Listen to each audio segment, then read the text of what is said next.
el falso profeta. Apocalipsis capítulo 13, versículo 10 en adelante. Si alguno lleva en cautividad, va en cautividad. Si alguno mata a espada debe ser muerto. Aquí está la paciencia y la fe de los santos. Después vi a otra bestia que subía de la tierra y tenía 2 cuernos semejantes a los de un cordero, pero hablaba como dragón y ejerce toda la autoridad de la primera bestia en presencia de ella, y hace que la tierra y los moradores de la tierra adoren a la primera bestia, cuya herida fue mortal y fue sanada. También hace grandes señales, de tal manera que aún hace descender fuego del cielo a la tierra delante de los hombres, y engaña a los moradores de la tierra con las señales que se le ha permitido hacer en presencia de la bestia, mandando a los moradores de la tierra que le hagan imagen a la bestia que tiene la herida de espada y vivió. Y se le permitió infundir aliento a la imagen de la bestia, para que la imagen hablase e hiciese matar a todo el que no la adorase. Y hacía que a todos, pequeños y grandes, ricos y pobres, libres y esclavos, se les pusiese una marca en la mano derecha o en la frente, y que ninguno pudiera comprar ni vender, sino el que tuviera la marca o el nombre de la bestia o el número de su nombre. Aquí hay sabiduría. El que tiene entendimiento, cuente el número de la bestia, pues es número de hombre y su número es 666.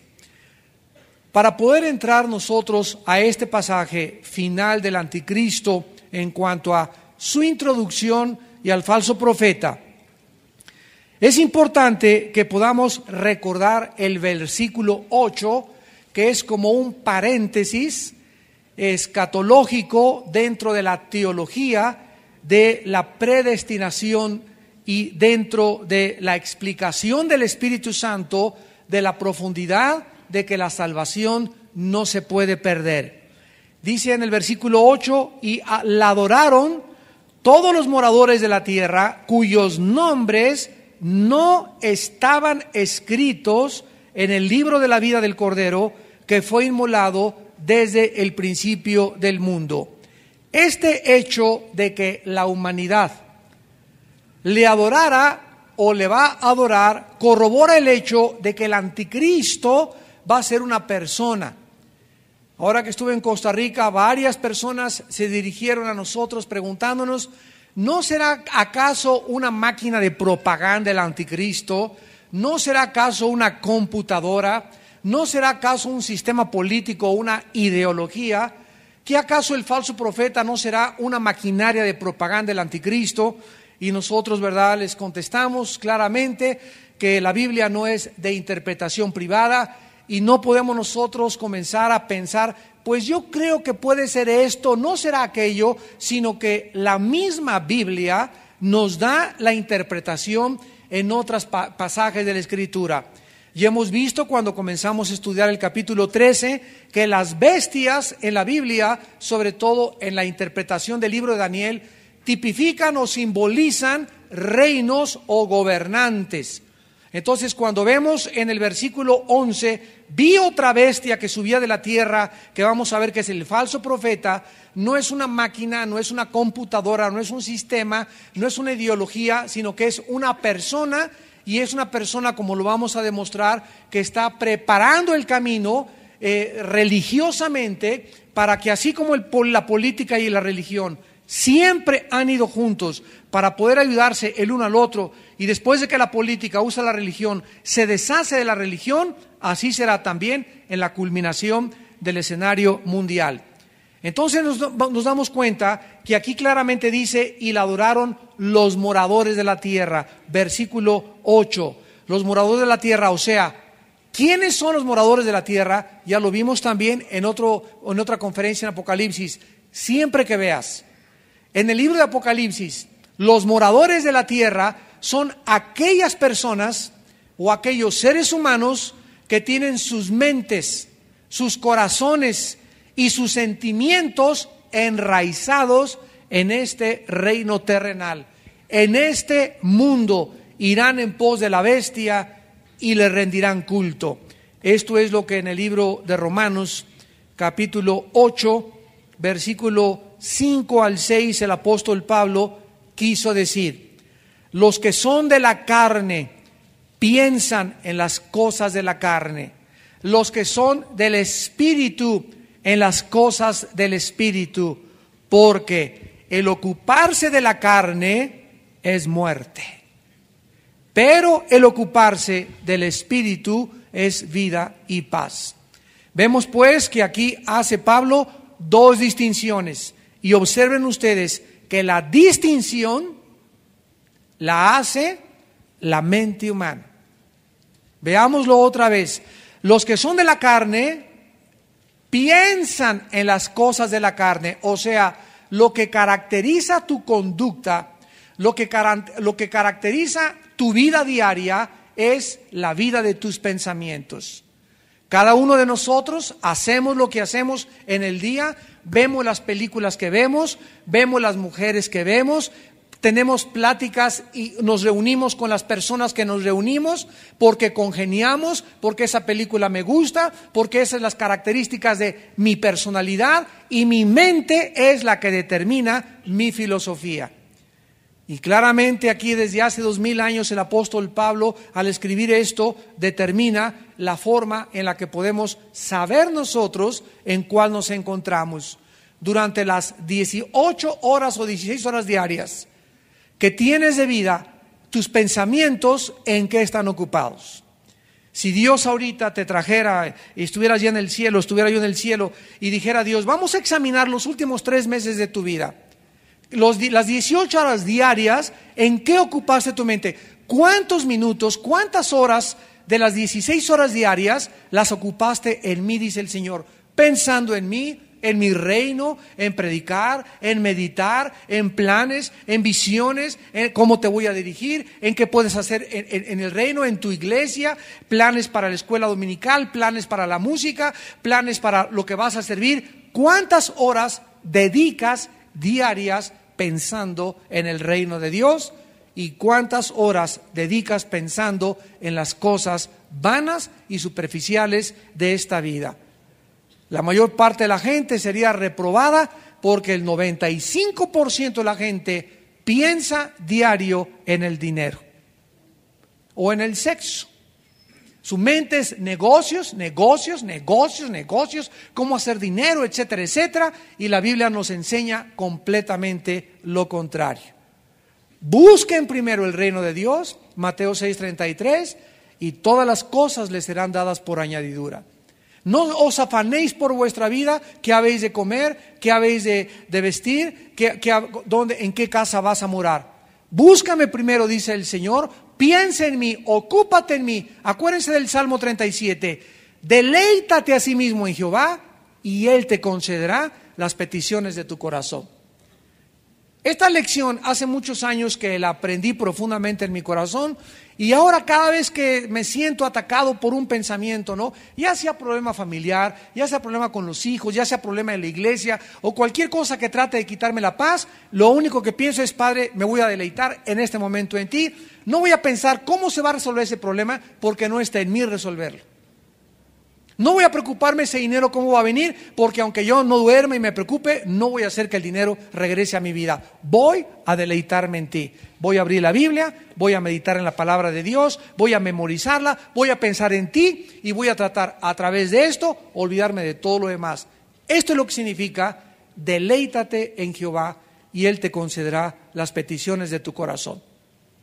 Una vez que nosotros aprendemos a disciplinar nuestra vida para deleitarnos verdaderamente en Dios, tenemos una plataforma y una base para poder decirle: Padre Santo, tú sabes lo que dijiste en el Salmo 37, que me deleite en ti. Padre, me estoy deleitando en ti. En base de eso te pido esta petición, con la seguridad de que Dios me va a contestar, porque Él así lo ha prometido. Ahora, muy bien, todas estas personas, pues, los moradores de la tierra, personas que ya desde ahorita piensan continuamente y están todo el día en su mente pensando en cosas del dinero, del trabajo, del sexo, de la familia, de cómo transar, de cómo robar, de cómo hacer males, etcétera, etcétera. Todas estas personas son las que nunca pusieron su fe en el Mesías y por lo tanto sus nombres no están inscritos en el libro de la vida del Cordero. Los adoradores de la bestia, de acuerdo a la Biblia, serán aquellos seres humanos que escogieron permanecer en el reino de las tinieblas. Vamos a regresar a Apocalipsis y vamos a ver la etimología y la construcción gramatical de Apocalipsis 13, versículo 8, para poder concluir determinantemente esta verdad. Dice: y la adoraron todos los moradores de la tierra cuyos nombres no estaban escritos. Esta frase, estaban escritos, en el griego es he graptai. He graptai, que significa o está en la construcción gramatical en perfecto indicativo. Tercera persona en singular de grafo, escribir. El tiempo perfecto en el griego sugiere una acción completada con resultados permanentes, de modo que en este caso se está afirmando que cada uno de los nombres o de los adoradores de la bestia no ha sido escrito o nunca fueron escritos desde la fundación del libro de la vida del Cordero, y que esta es la condición en la que permanecen. ¿Recuerdan ustedes cuando Cristo entró al escenario mundial?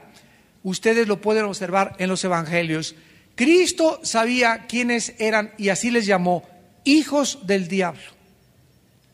Ustedes, les dijo en Juan 8:44 a los líderes religiosos, son hijos de vuestro padre el diablo. En 1 Juan 3 dice que Caín era hijo del diablo. Y así vemos por todos lados en la Biblia. En el Antiguo Testamento son los hijos de Belial. Cuando usted estudia Belial en el original es la palabra diablo o Satanás. Entonces vemos que claramente hay dos descendencias, los de la semilla de la mujer, que son los descendientes de Abraham y que en Isaac han sido hijos espirituales y tienen a Cristo, y los de la descendencia de la semilla de Satanás en el mundo. Ahora, solo Dios sabe quiénes pertenecen a estas dos líneas, y claro que Cristo lo sabía. Cuando Cristo tenía los 12 discípulos, escogió a Judas, y dice Cristo, o escogí, al final les dijo a los discípulos y les reveló: no os escogí yo a todos ustedes, y uno es el diablo. O sea, el mismo Cristo, desde que escogió a Judas, sabía perfectamente bien que Judas no estaba inscrito en el libro de la vida. O sea, Judas nunca tuvo la salvación. Sería una herejía decir que Judas perdió la salvación, cuando en el mismo Juan 17, en la oración sacerdotal, Cristo dice: Padre, de los que me has dado, ninguno se perdió de los que me diste, más que el hijo de perdición, para que la escritura se cumpliese. Entonces vemos que Cristo ni siquiera oró ni intercedió por Judas, porque su nombre nunca estuvo escrito en el libro de la vida del Cordero.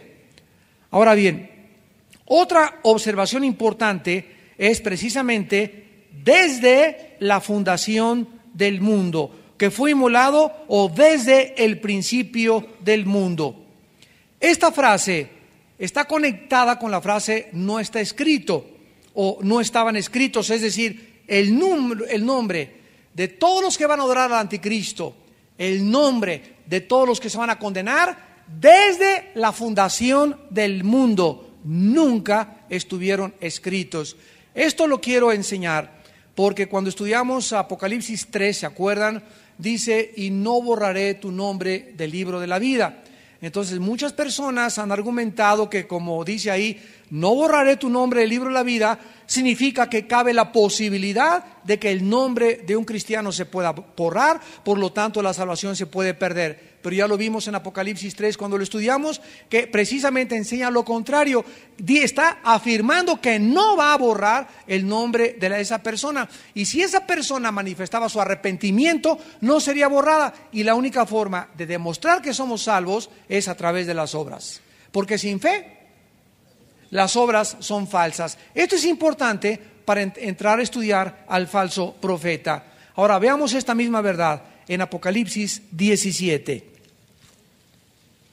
Vamos a ir despacio para que podamos asimilar esta lección tan importante. En Apocalipsis 17, versículo 18, dice la Biblia: y la mujer que has visto es la gran ciudad que reina sobre los reyes de la tierra. Y en el versículo 8 dice: la bestia que has visto era y no es, y está para subir del abismo e ir a perdición. Y los moradores de la tierra, fíjate nada más, escúchalo y velo claramente, cuyos nombres no están escritos desde la fundación del mundo en el libro de la vida, se asombrarán viendo la bestia que era y no es y será. O sea, todos aquellos que no son salvos son a los que el anticristo va a apantallar. Son a los que el anticristo va a impresionar. Son aquellos que se van a ir, como decimos en México, con la finta. Son aquellos que no van a poder discernir que el anticristo es verdaderamente Satanás. Entonces vemos que la Biblia hace una impresión bastante profunda en este hecho tan real. Ahora, la inscripción en el libro de la vida de nosotros, ¿cuándo fue hecha? ¿Sabías que cuando tú naciste y cuando los hijos del diablo nacieron en este mundo, desde que nacimos, nuestros nombres estaban escritos en el libro de la vida del Cordero?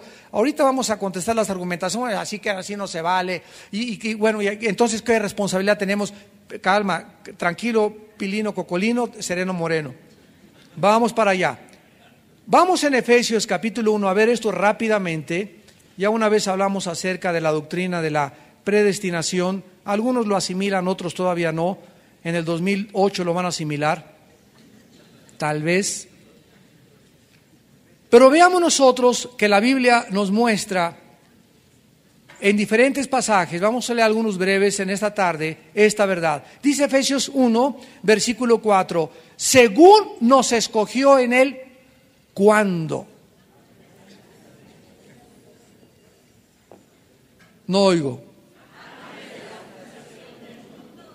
O sea que los discípulos que Cristo escogió, Pedro, Mateo, Juan, etcétera, etcétera, Santiago, no los escogió en el momento, físicamente, históricamente, hace 2000 años, sino que esos 12 hombres ya habían sido escogidos desde antes de que el mundo existiera. Y por eso en Juan 17, más de 5 veces Cristo le dice al Padre: a los que me diste, les di tu palabra, ellos la recibieron y ahora han conocido que salí de ti y han entendido que tú y yo somos uno, Padre. A los que me diste, a los que me diste, a los que me diste. O sea, que Dios, cuando envió a Cristo al mundo, le dijo: esos y ese y ese y ese son míos. Síganme con cuidado. Tú ve y llámalos. Y como son míos, yo te los doy a ti. Y como son míos y lo tuyo mío y lo mío es tuyo, dice Cristo en Juan 17, ninguno de ellos se puede perder. Pero hay una mosca muerta por ahí, que se llama Judas Iscariote. Ese también llámalo. Pero, hijo mío, ese no pertenece a nosotros y voy a permitir que conviva con ustedes para enseñarles una lección grandísima al final a todos los seres humanos: la hipocresía de un traidor. Vamos a hablar de eso después. Entonces Cristo, cuando llega aquí al mundo, sabía perfectamente bien de toda la gente que le seguía y que le rodeaba quiénes eran. Él sabía, ese no, ese sí, ese no. Sabía de la mujer samaritana, sabía de Nicodemo, de José de Arimatea, sabía de la María Magdalena, sabía todos absolutamente quién creía en él. Veamos esto en Juan capítulo 2, rápidamente. El Evangelio de Juan capítulo 2. Esto se llama la omnisciencia del Hijo de Dios. Dice Juan capítulo 2, versículo 23 al 25. Juan 2, 23 al 25. Estando en Jerusalén en la fiesta de la Pascua, muchos creyeron en su nombre, viendo las señales que hacía. Pero Jesús mismo no se fiaba de ellos. O sea, aunque dijeran que habían creído en él, no se fiaba de ellos, porque conocía a todos y no tenía necesidad de que nadie le diese testimonio del hombre, pues él sabía lo que había en el hombre. O sea, no había necesidad que él dijera: Cristo, te recomiendo a mi compadre. Cristo, mira, ese tiene cara de San Cayetano, únelo a tu grupo de discípulos. Él no tenía necesidad de que nadie llegara y le recomendara a nadie. Él era Dios en la carne. Él sabía lo que había en el corazón de cada persona que se le acercaba y las intenciones y los motivos que cada persona que se le acercaba tenían antes de comenzar a caminar con él. Entonces Cristo estaba consciente de esto perfectamente bien. Ahora vamos a explicarlo más profundamente en lo que el apóstol Pablo escribió en Romanos 8, versículo 29. Y vamos ya a profundizar y a tratar de entender la responsabilidad humana. En este momento muchos se preguntarían, como yo lo hice hace muchos años: bueno, Padre, si entonces desde antes de la fundación del mundo mi nombre está escrito, ¿cuál es entonces mi responsabilidad? Porque yo creí, Padre Santo, que cuando me portara bien me ibas a inscribir. Yo creí que cuando creyera en ti me ibas a inscribir, y Dios me contesta: es que cuando creíste en mí fue por gracia, papacito. ¿Qué quieres decir, Señor? Que la gracia te la regalé, y eso por ninguna obra que tú hubieras hecho, si no, no hubiera sido por gracia.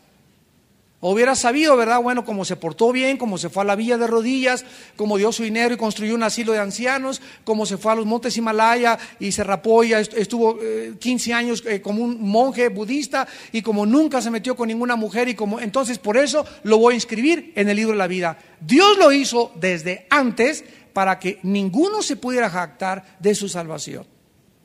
Pero cabe la pregunta relevante: ¿dónde está la responsabilidad humana? Veamos esto en Romanos 8, 29 y 30. Porque a los que antes conoció, también los predestinó. Antes de la predestinación, ¿qué existe? No, esta noche van a una empachada que ni van a poder dormir.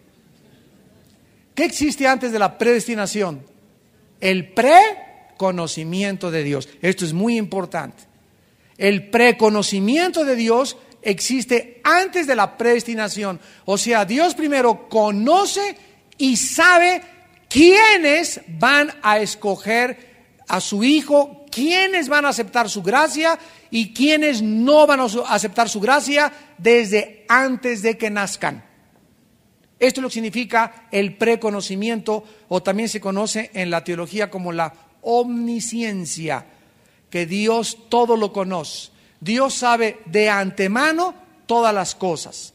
Entonces, antes de que tú nacieras y que Dios naciera, Dios sabía cuántos van a aceptar el sacrificio en la cruz y cuántos le van a rechazar, y cuántos otros seres o millones de personas, como budistas, como musulmanes, ni siquiera oyeron jamás de Cristo, ni oyeron tampoco de la Biblia, ni oyeron de la cruz del Calvario. Y sin embargo hay otra forma en la que Dios dice, Romanos 2 del 12 al 15, va a tratar con ese otro grupo de personas. Pero a los que oyeron de Cristo y a los que lo rechazaron y a los que le aceptaron, Cristo sabía quiénes le iban a aceptar y quiénes le iban a rechazar. Vamos a poner a Judas de ejemplo. Aquí está todavía el mundo y todavía no existe el mundo. Aquí está la creación de Judas. Entonces Dios sabe perfectamente bien cuando nació Judas que él iba a ser el hijo de perdición, porque se escribió ya desde los Salmos. Ya decían los salmos, mi compañero de mi paz, el que conmigo mojaba el pan, me traicionó. Hay cantidad de citas en los salmos donde se escribe claramente la traición futura de Judas. Es un hecho innegable. Dios sabía, lo reveló a los profetas que Judas sería el traidor. Muy bien, Judas nace, se une al grupo de Cristo y muere cuando Jesús le dice, ¿a qué vienes a mí? ¿Con un beso me entregas? Ok, se muere Judas y se va al infierno. Entonces va a resucitar Judas, Apocalipsis 20, del 11 al 15, el juicio, el gran trono blanco de todos los incrédulos, y ahí va a estar Judas y todos los que están en el infierno, para que Dios declare ante los ángeles y ante los querubines, serafines y criaturas vivientes, y nosotros vamos a ser el jurado. Dice 1 Corintios 6:2 que vamos a ser el jurado final de los perdidos y de los ángeles. Ahí va a estar Judas, y entonces Dios le va a decir a Judas, Judas, finalmente se dicta la sentencia, te sales de Almoloya y te vas al juicio final, al lago de fuego. Entonces Judas se va a levantar. Señor, pero tú antes de que yo naciera me escogiste para que me fuera al infierno. Y ahí es donde está la equivocación del intelecto humano. Dios le va a contestar, y pon mucha atención, Juditas, yo no te escogí, yo supe la decisión que tú ibas a tomar. Y como yo sabía la decisión que tú ibas a tomar, si yo hubiera impedido que tú tomaras esa decisión, hubiera acabado, barrido e invalidado la característica más grande que lía a los seres humanos, que se llama el libre albedrío. Entonces Dios no manda a unos al cielo y a otros al infierno. Dios sabe quiénes se van a ir, pero las personas que se van a ir al infierno escogieron voluntariamente irse al infierno. Dios sabía que iban a escoger esa decisión y Dios no pudo intervenir ni forzarlos, porque entonces no habría responsabilidad ni sería un juez justo de decirles, alejaos de mí, malditos, al fuego eterno preparado para el diablo y por sus ángeles. Si hubiera Dios sido un dictador y ellos hubieran sido títeres donde Dios solamente usaba y maneja y manda al infierno a quien quiera, entonces no existe la responsabilidad humana y todo sería absolutamente un teatro debajo del cielo. Cristo, la muerte de Cristo, sería el desperdicio más grande del mundo. Entonces, antes de la predestinación está el preconocimiento de Dios. Dios sabe si tú te vas a salvar, o si tú te vas a condenar. Ahora, ¿cómo puedes saberlo tú? Recibiendo a Cristo. Si tú recibes a Cristo, demuestras que tu nombre está inscrito en el libro de la vida. Ahora que estuve en Costa Rica, que regresamos mi hermano y yo el sábado de Costa Rica, acabó el desayuno y fue al desayuno el presidente de una asociación de ateos de Costa Rica a discutir. Y me dijeron, a la salida está este abogado, un señor ya ha sido con puestos muy famoso en Costa Rica, abogado, y quién sabe, de la Suprema Corte también de Costa Rica, y creo que hasta embajador fue de Costa Rica en las Naciones Unidas, ya un señor de edad, y ahí me estaba esperando. Me acuerdo que estaba yo en el púlpito y lo tenía enfrente, están todas las mesas sentadas en el Hotel Camino Real, y estaba enfrentito de mí, pero así se puso su silla enfrente y estaba apunte, como tratando de decirme, te voy a hacer caer una trampa, como vas a ver, y al ratito nos vemos. Bueno, acabó la conferencia y comenzó a alegar conmigo, no, que Oscar Wilde, que la filosofía, que esto y el otro. Inmediatamente pude discernir el espíritu que él tenía de que no iba yo filosóficamente a convencerlo, y de plano me callé y le dije, mire señor, yo lo único que le digo es lo siguiente, si usted se muere esta noche, usted se va al infierno. Ya, punto. Se quedó, ¿verdad? No podía, estaba así medio tatarabillando, como que no podía hablar. Y me dice, pues esa es la opinión de usted. Y le dije, mire, no es mi opinión. Si no existe el infierno, le contesté, Cristo ha sido el psicótico, loco, maniático, esquizofrénico, neurótico más grande que ha existido en la humanidad. Entonces, Cristo, el Hijo de Dios, habló más veces del infierno que del cielo. Le dije, ahora si usted cree más en Bertrand Russell, su héroe, ¿verdad? Porque me citaba, Bertrand Russell escribió un libro, ¿por qué no quiero ser cristiano? Le digo, si usted quiere creer en los ateos, no hay ningún problema. Y si usted cree que ellos tienen más validez autoritativa que el Hijo de Dios, crea usted entonces en sus compañeros ateos y vaya y hágales compañía, lo están esperando abajo, le dije. Hace muchos años, Voltaire, un ateo francés, estaba discutiendo con un cristiano en Francia, y este cristiano estaba tratando de demostrarle el cielo y el infierno. Y entonces le dijo a Voltaire, este cristiano: mire, señor Voltaire, si usted tiene razón y no existe ni cielo ni infierno, y usted y yo nos morimos en esta noche, ni usted pierde ni yo pierdo, ¿verdad? Y le contesta Voltaire el ateo: pues claro que no. Y entonces el cristiano le contestó: pero si Cristo tenía razón, que amolada y friega se va a llevar. Entonces, ya sea que usted tenga razón o que yo no tenga razón, yo salgo ganando. ¿Por qué? Porque yo creo en Cristo, y si Cristo tenía razón, me salvo. Pero usted en las dos cosas tiene menos probabilidades de poder ganar, porque si Cristo tenía razón, ¿qué amolada se va usted a llevar? Así que sigo con mi Cristo, le contestó el cristiano. Es maravilloso poder saber estas verdades y darnos cuenta, ¿verdad?, quién está en el trasfondo de todas las ideas, para que podamos discutir. Como le dije a este señor: bueno, si tú le quieres creer más a los ateos, le dije, en primer lugar, ahora, si usted no cree tanto en Dios, le dije a este señor: ¿para qué vino al desayuno? Y si está tan convencido, ¿para qué viene a discutir? O sea, ¿por qué anda tratando de probar un Dios que usted no cree que existe? Está perdiendo el tiempo nada más. Y yo creo que algo no existe, no lo voy a buscar, porque sé que no existe y estoy convencido que no existe. Pero usted está tratando de probar, como todos los ateos, algo que no existe, demostrar que no existe. ¿Para qué pierde usted tanto el tiempo? Está convencido que no existe.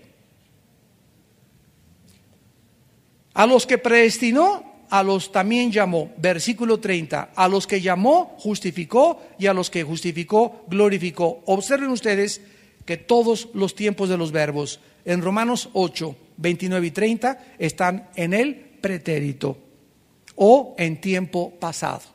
Conoció, predestinó, versículo 30, llamó, justificó y glorificó. Todo esto ya fue completado antes de que tú y yo naciéramos. A Jeremías, en el capítulo 1 de Jeremías, versículos 5 y 6, el Espíritu Santo le dice a Jeremías: cuando estabas en el vientre de tu madre, te escogí para profeta. Por eso es tan importante, cuando una madre tiene un hijo, o cuando estás embarazado, ustedes que me escuchan también a través de la televisión, cuando tienes un hijo, bendice a tu hijo en tu vientre. Cuando crezca, mi hijito, te bendigo en el nombre de Jesús, porque tú eres parte de la semilla de Dios, tú eres mi descendencia. Por lo tanto, a fuerza, si es hijo o hija de un cristiano, a fuerza esa criatura está inscrito en el libro de la vida. Mis hijos están inscritos en el libro de la vida, tus hijos están inscritos en el libro de la vida, y aunque ahorita los veamos que no andan bien con el Señor, Dios no nos promete que se van a apartar. Dios nos promete que si se apartan, de la orejota los trae. Gloria a su nombre, bendito sea.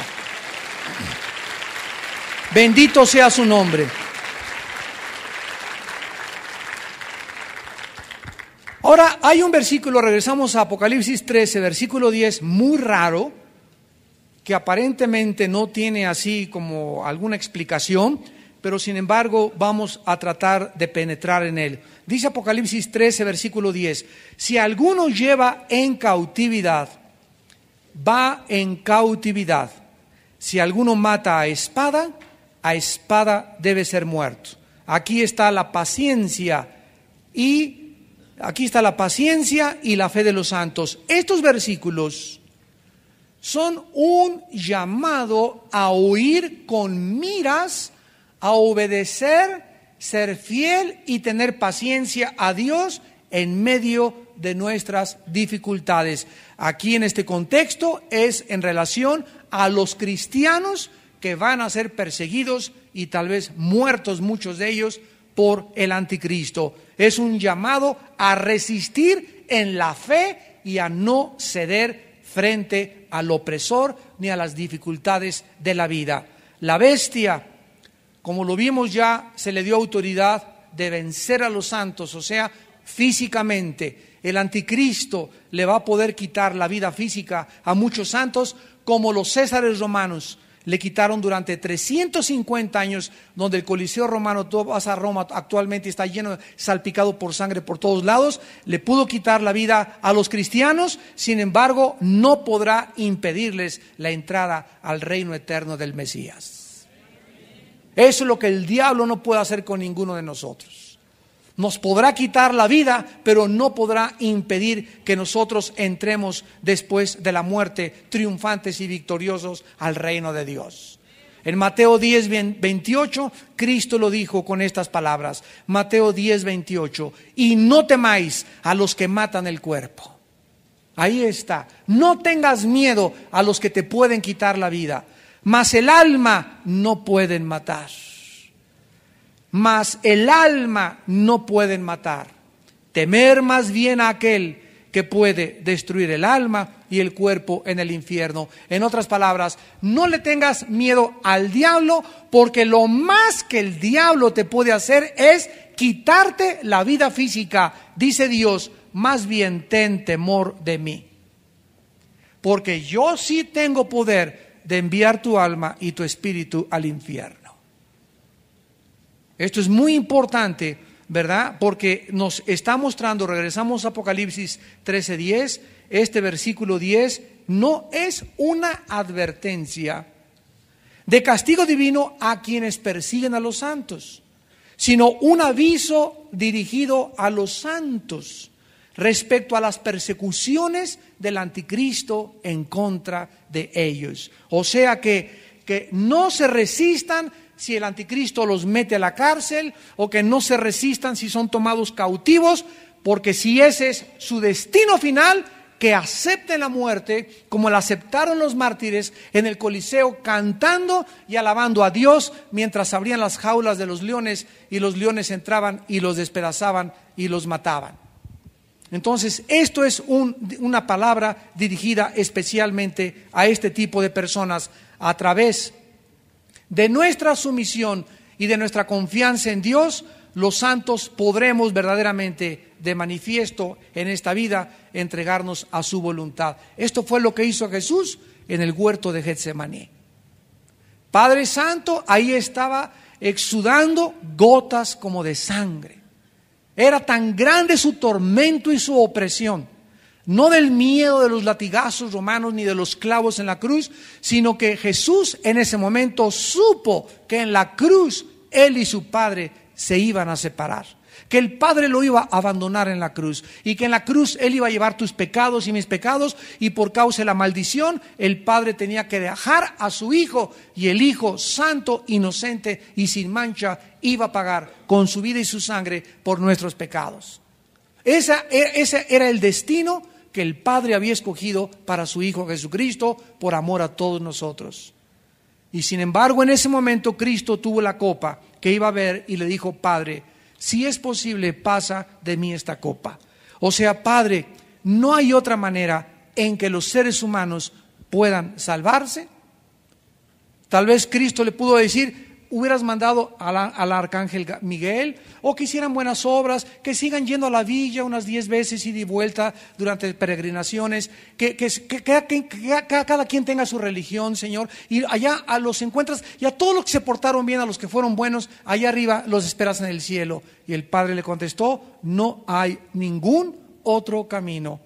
Hebreos 9:22, sin derramamiento de sangre no hay remisión de pecados. Es la sangre la que hace expiación de un sustituto y de una víctima santa y sin mancha.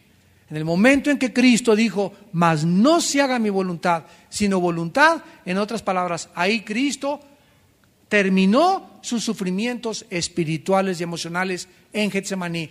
Venció cuando se levantó de orar. Ya no invitó a los discípulos a que siguieran orando con él. Cristo había vencido en oración, porque en Getsemaní Cristo tuvo la tentación de huir.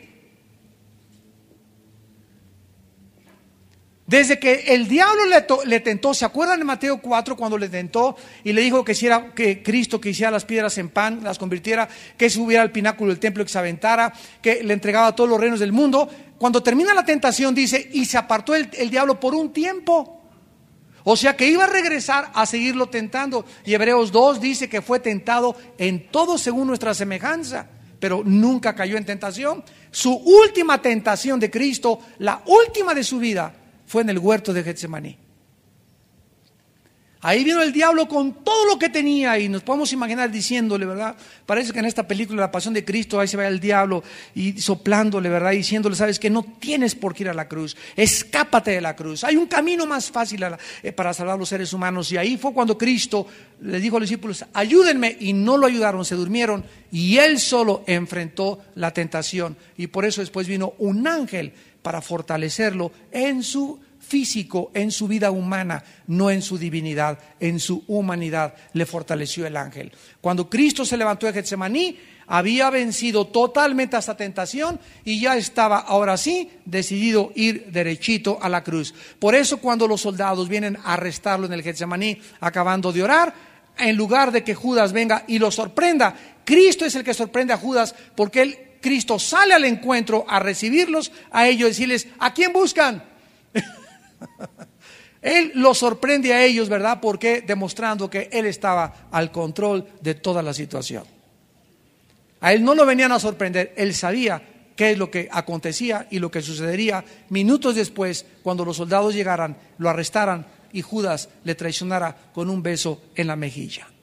De ahí en adelante, de Getsemaní hasta la cruz, lo esperaba el tormento físico. En Getsemaní sufrió el tormento emocional y espiritual. Ahora, después de vencer esa tentación, solamente enfrentó el tormento de su cuerpo. El sustantivo paciencia dice aquí en Apocalipsis 13, versículo 10.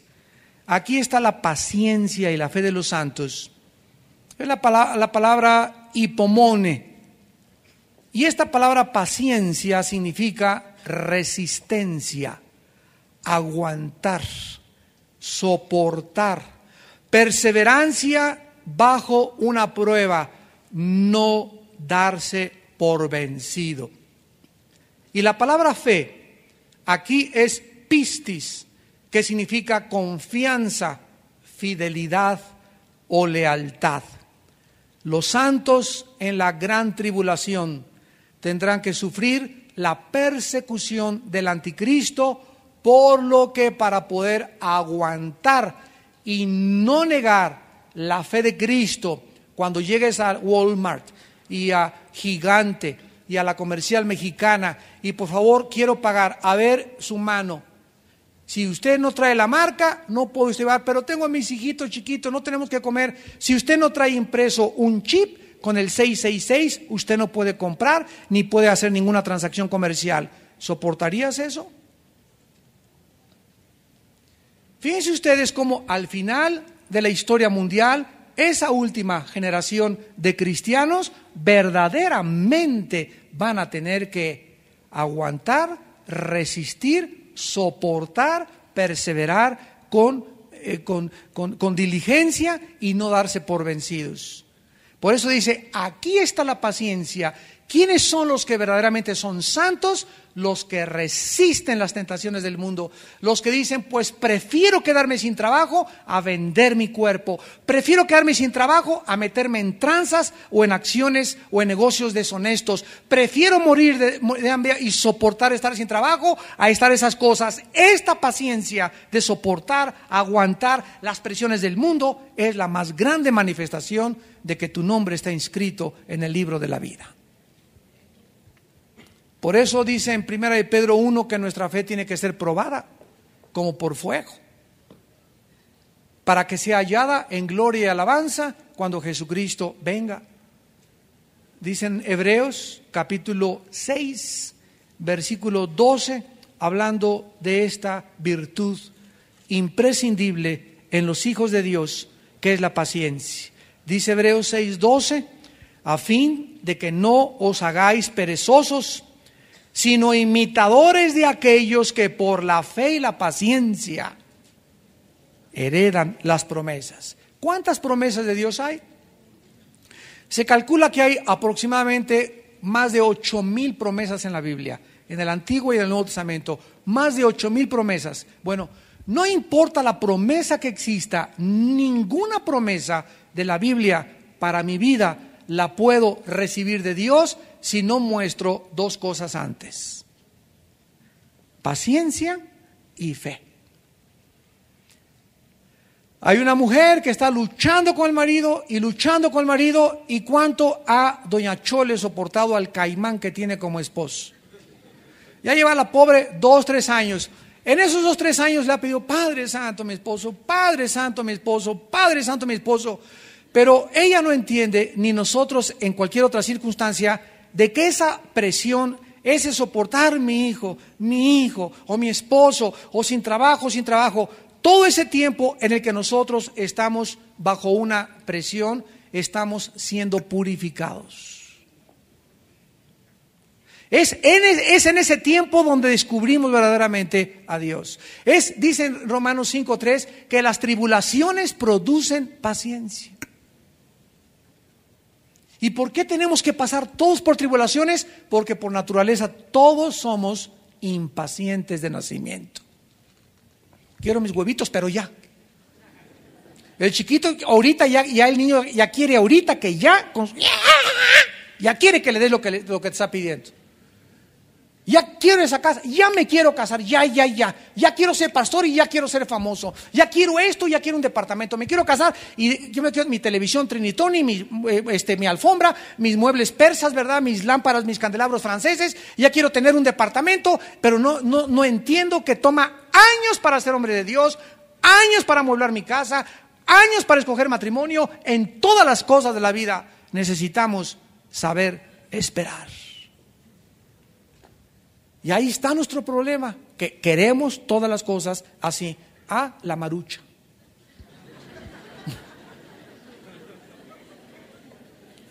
Instantáneo, en un minuto, ya. Y dice para terminar Hebreos 10, versículo 36. Hebreos 10, 36. Porque os es necesaria la paciencia. Otra vez. Para que habiendo hecho la voluntad de Dios, obtengáis la promesa. Como doña Chole no se desesperó y aguantó, el reino de Dios es testimonio y es testigo desde el cielo, y dice Dios: doña Chole, pasaste la prueba, ahora te doy lo que tú querías. Y le da una sangoloteada al caimán que tiene como esposo y se convierte. Y si Dios sabe que no se convierte, se lo quita y le trae a James Bond. ¿Cómo que no? Así es. De veras, y así es en todas las cosas de la vida. Dios no nos llamó a servidumbre, no nos llamó a que toda la vida suframos, a que toda la vida estés así pasándola, a que nadie te haga caso, a que nadie te comprenda. En todo ese proceso, Dios está trabajando con nuestro carácter para humillar y quebrantar nuestra paciencia, y nuestra impaciencia traerla bajo el control del Espíritu Santo. Es necesario, dice Hebreos que acabamos de leer, para que después de que Dios vea que hace su voluntad, te da lo que tú necesitas. Deleítate en Jehová, Él te concederá las peticiones de tu corazón. Pero necesitas paciencia. Necesitas paciencia, necesitas aprender a detener esa carne dentro de ti y dentro de mí, que quiere actuar siempre impulsivamente. Ya quiero esto, ya me quiero comprar ese coche, ya quiero comprar esa casa, ya quiero hacer este negocio, ya quiero todo. Y irá andando y llorando el que lleva la preciosa semilla, pero volverá con gozo trayendo las gavillas. Tenemos que sembrar y sembrar y sembrar y sembrar y sembrar y sembrar, y después de una cosecha de sembradío podemos ver en 1, 2, 3 años la cosecha. Pero júralo, porque Dios no es hombre para que mienta, ni hijo de hombre para que se arrepienta, que vas a recoger lo que sembraste. Tus lágrimas que sembraste, tu dinero que has sembrado en el reino de Dios, todo lo que nosotros invertimos en el reino de Dios nos es recompensado al 100%. Oremos. Padre, te damos gracias en esta tarde por la introducción al falso profeta, donde vamos a ver, Señor, que podemos distinguir entre lo real y lo falso cuando verdaderamente conocemos tu palabra y tenemos a tu Espíritu morando en en nuestro corazón. Te damos gracias, Señor, por tu palabra, porque es lámpara a nuestros pies. La exposición de tus palabras alumbra nuestros ojos. Luz está sembrada para el justo. Y aunque el justo cayere, no quedará nunca tirado, porque Jehová sostiene tu mano. No te canses de hacer el bien, porque a tu tiempo segarás. Pero es necesaria la paciencia. Es necesario que aprendamos a soportar las pruebas, a aguantar, a no darnos por vencidos bajo la presión del mundo, ni de las circunstancias, a tener un espíritu no de cobardía, sino de dominio propio. Un espíritu que ha crecido y ha sido desarrollado para enfrentar la vida y nunca desanimarse. Gracias, Señor, porque Jesucristo es nuestro más grande ejemplo y modelo, el cual cuando le maldecían no contestaba con maldición. Cuando hubo y llegó el momento de entregar su vida, la tentación vino a su vida antes de morir. Y él no se dio a la tentación, y fue tan grande la resistencia que opuso a la tentación que hasta la sangre le salió por la piel. Enseñándonos con esto el Espíritu Santo a qué grado de opresión llegó Jesús en el huerto de Getsemaní para haber sudado sangre. Gracias, Padre, porque ninguno de nosotros hemos enfrentado una tentación tan fuerte y tan grande como la de Jesús, porque no hay ninguna prueba que no sea humana que Dios permite en nuestra vida, sino que juntamente con la prueba Dios nos dará la salida para que podamos escapar, porque sabe Dios librar de pruebas al justo y de tentaciones también. Padre, te damos gracias por estar trabajando en nuestro carácter.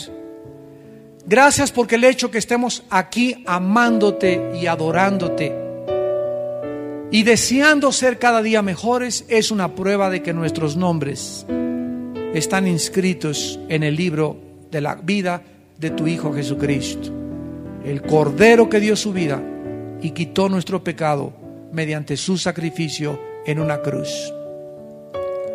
En esta noche Dios te habla a ti también, tú que nos estás viendo por la televisión, para que le entregues tu vida, para que ahí donde te encuentres, en el hospital, en la sala de tu casa, tal vez te estás escuchando esta conferencia en tu vehículo, en este momento quieres saber si tu nombre está inscrito en el libro de la vida.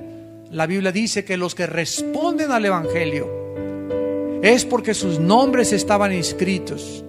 Pero si tú has oído este mensaje y sigues endurecido, endurecida, y no quieres saber nada de Dios y te burlas de Dios, tal vez sea porque tu nombre nunca fue escrito en el libro de la vida. Pero tú asegúrate que estás inscrito en este momento, aceptando a Jesucristo como tu Salvador. Y ahí desde tu lugar dile: Señor y mi Dios, perdona mis pecados. Creo que en la cruz tú diste tu vida y tu sangre por mí. Te pido perdón por ellos. Creo que a los 3 días resucitaste entre los muertos, y te pido que en este momento entres a mi corazón como mi Señor y mi Salvador. En el nombre de Jesús. Amén.